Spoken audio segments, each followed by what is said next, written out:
is good, my anime people? What is good? Honestly, Shaman the King is really just flexing at this point that not only does it have really decent characters, but a lot of the things I was expecting to happen usually just don't happen. For instance, them beating these other girls relatively easily after they showcase some of their power was not something that happens, right? Like, they straight up don't find a way to really continue um, a good showcase of what their new abilities are, right? Like, this shows that, yeah, they've upgraded, but at the same time, it's not enough to beat these people who are clearly, in the shaman uh, fights for a reason, as we can see. So I kind of like that better than them just getting outright beat by some people who weren't even contestants. So to me, it makes sense that these girls ended up getting like confident, but at the same time, it seemed more or less like they were being tested the whole entire fight. And as soon as the test ended, all bets were broke loose and people got destroyed. you know? Um, Overall, though, this was pretty entertaining in the grand scheme of where all of the power is going to come from. Not only are people a lot stronger than I thought, like the father, but all of a sudden it kind of gives you more information on how quickly things can change, right? Um, Not only did most of the characters showcase um, this this growth, like this incredible growth rate, but most of them didn't go far enough, and that is yet again what's being beaten into every single character that wants to not so much protect the main character, but at least be involved in his life.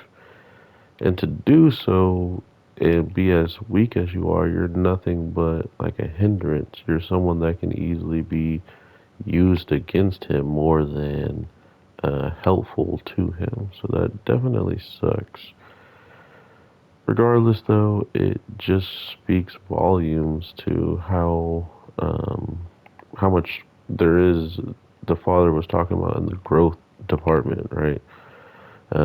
Telling us how kids are the scariest when it comes down to this potential because they have no real idea of what a ceiling is, and by not knowing that, it makes you stronger instead of knowing there is an echelon.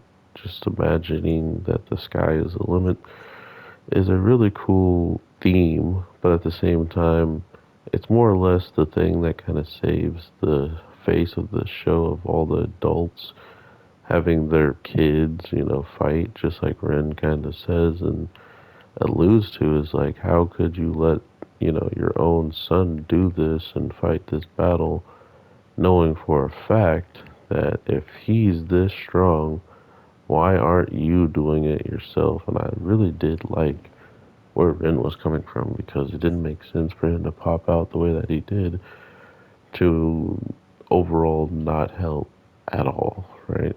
So that is a very curious thing, and I am happy to see that that's where the story is practically going. It's going in a direction to give us more information about that. And to be fair, I don't know where um, this is gonna go for the other characters, like power wise. But like I was telling people, don't watch the opening credits and the end credits because I saw comments of on other people's videos about being spoiled on the final fight.